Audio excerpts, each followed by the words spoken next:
How you doing? Good. How are you doing? Doing good. Awesome. Are you at least 18 and are you a believer? Yes, sir. Non-denominational Trinitarian.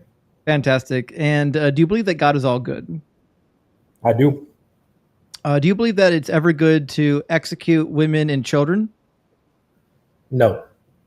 Okay. So I'm going to read a passage. This is 1 Samuel 15. Samuel said to Saul, "The Lord sent me to anoint you king over his people. Now, therefore, listen to the words of the Lord. Thus saith the Lord of hosts, I will punish the Amalekites for what they did in opposing the Israelites when they came up out of Egypt. Now go and attack Amalek and utterly destroy all that they have. Do not spare them, but kill both man and woman, child and infant, ox and sheep, camel and donkey." Was that good? Mhm.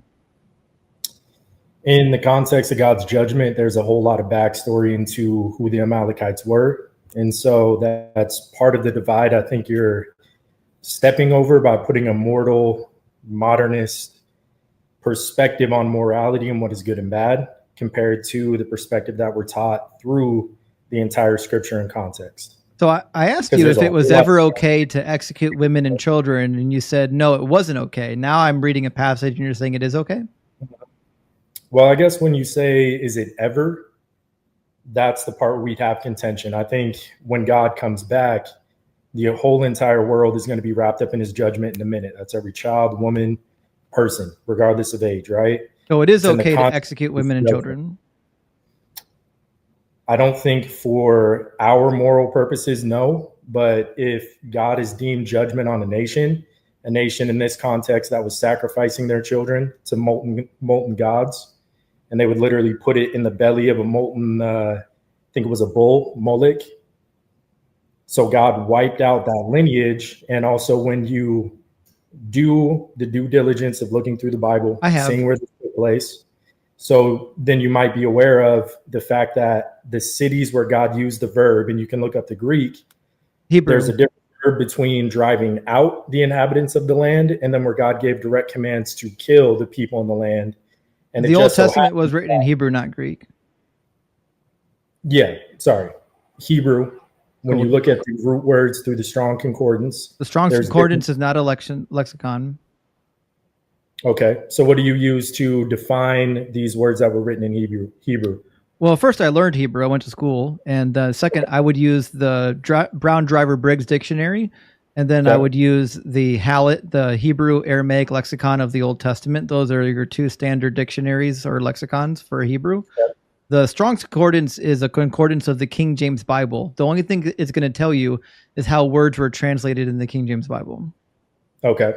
Cool. Okay, so the fact of the matter is, But is it okay if I land my point on that real quick? go for it.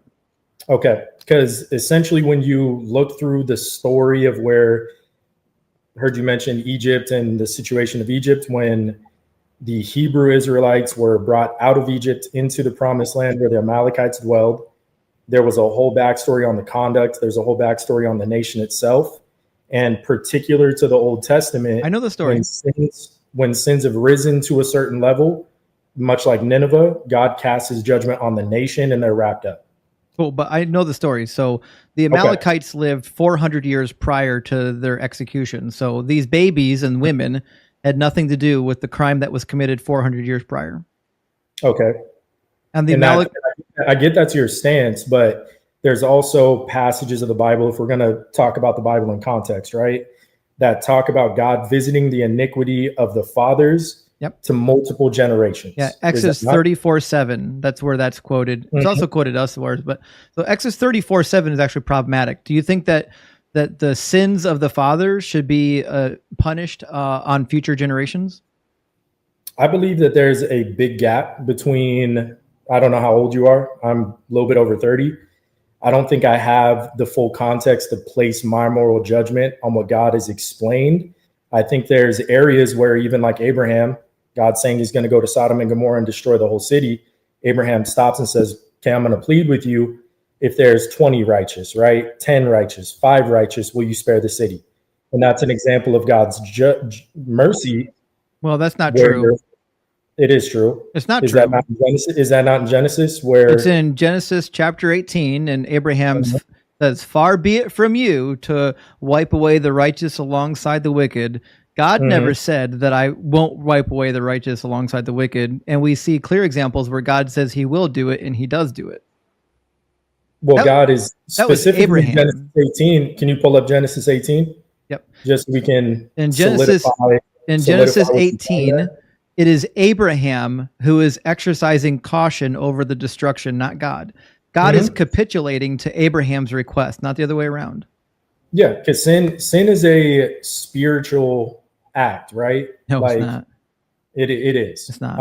I'm saying from the perspective of the Bible, which I get, we have two different paradigms, but that's where I'm trying to land on clear definitions between your paradigm, which is rooted in your morality, versus the biblical morality and the biblical judgment that God gives, which is in context of the scripture. Right. And your morality is that anything God does is good because God said to do it. No, I'm saying God gives us the reasons why he's doing things, why he's casting judgment, why these nations are being destroyed. For instance, with the Amalekites, not to try and jump back and forth because I want to get to the crux of where we were going with Genesis 18. But what God is doing is exercising judgment on people he created. I know. I'm asking whether or not that is a good thing. Is it a good thing for children and women to be brutally executed for crimes that were committed 400 years prior? I would say that obviously looking at innocent women and children, absent, from a moral standpoint of humans doing it to other humans in the name of, whatever they want to do. No.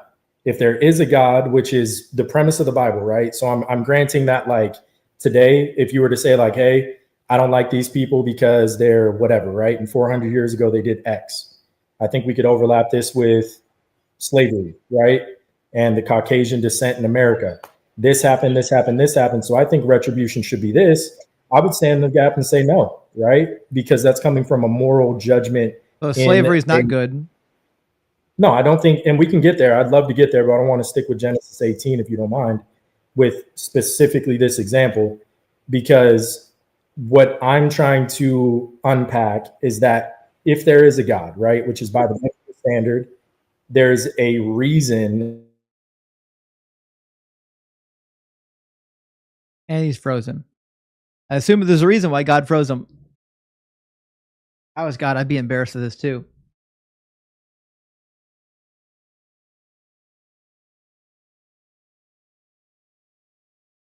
Let's see if he unfreezes.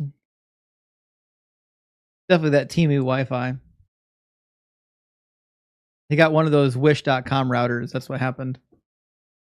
That's right, Philodragon. It was a Spirit Wi-Fi. He's got that Holy Spirit Wi-Fi. Yeah, he dropped out. All right, we'll move on to the next one. Team Jesus found some Wi-Fi again. We'll get him back. How you doing, Team Jesus? Good, man. My laptop completely shut off, so I apologize. Oh, that happens. Don't worry about it. Okay, where did we leave off?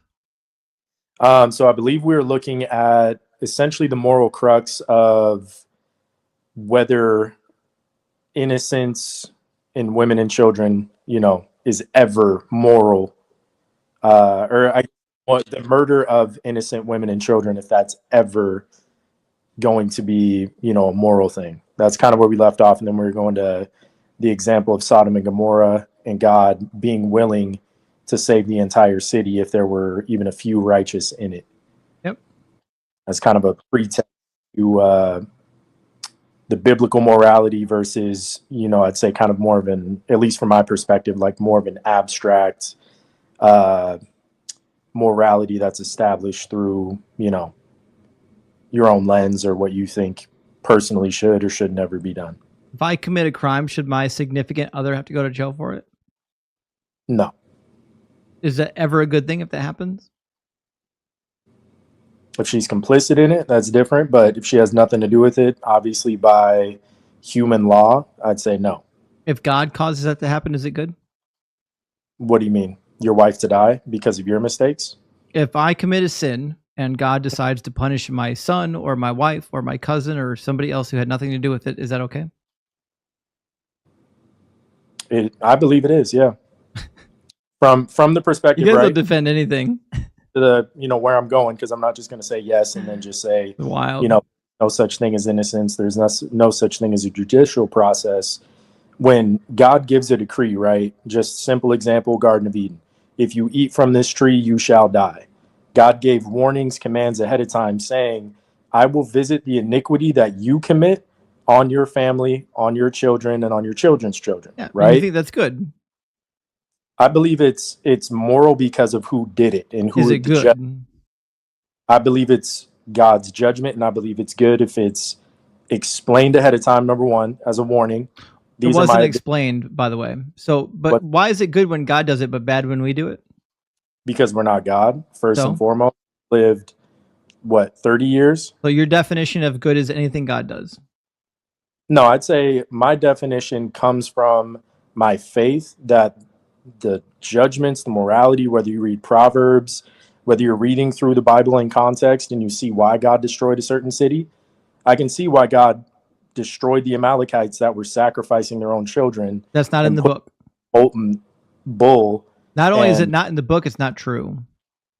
There's no material evidence from the land of the Amalekites that would suggest that they were sacrificing babies. So I'll look into the Amalekites specifically, but every kind of where I was getting to with the Strong's conclusion. In your worldview, it's okay to slaughter babies because sometimes other people killed their babies. So the answer to sometimes the baby dies is slaughtering all the babies. That's some hypocritical bullshit. I'd say it's a bit of a mischaracterization of what I'm saying, because I'm trying to root why I would say it's moral, why I would say it's good. Yeah, it's moral because you think that they were sacrificing their babies sometimes. So you think the thing that fixes sacrificing babies is executing babies brutally. No, I'm saying perfectly, right? That God has explained fully how the process of sin, right? He talked to Cain, and I'm using this as an example. I'm not trying to pivot. I'm trying to, much like you said earlier, sin is not a spiritual thing. I'm trying to show you that according to our differing worldviews, if you're going to take the Bible at its word, you got to look at it in context, and you got to either believe that what it's saying is true, or that it has some validity, or at least within that paradigm is congruent, or you reject the whole thing, and that's your prerogative, right? God told Cain, sin crouches at the door and desires to rule over you, right? But it's my will that you would rule over it. And so what does Cain do? He doesn't regard God's warning, and then he commits murder. God calls that wrong, right? So then when murder is wrong. What is murder? Murder is, from our context, right? Because we didn't create anybody. I mean, you can have offspring. What is murder? Anything, nor humankind. Murder is ending somebody's life when you see fit by some means, tool, or weapon. Okay, so it's good when God does it, bad when we do it? What's that? It's good when God does it, but it's bad when we do it. Yes, because God is the creator. Is there anything God could do that would be bad? You have to stand on that line and try this again. Is there anything God could do that would be bad? Is there anything God could do that would be bad? Is that what you just asked? Yep. If he lied? So that would be bad if God did it. Well, I'd like to hear why. So if God executes babies, that's good. But if God lies, that's bad. No, I'm saying purely because these are getting disjointed, right? Because my whole point is that in context, these murders aren't just happening, right? They're not just puffing out of thin air. These are in context judgments against the nation that has committed sin. Sure. Did the baby sin?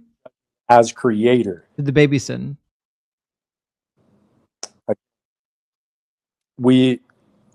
Sorry, somebody was talking. But essentially in the context of the Bible. That was a yes or no question. Did the baby sin? Yeah. The baby did not, but his parents did. How do you know that? What sin did the women of the Amalekites commit? I'm assuming some of them sacrificed their children to idols. That's not in the book. Idolatry. That's not in the book. It's very much part of the cities and nations. Maybe not Amalekites specifically with this passage.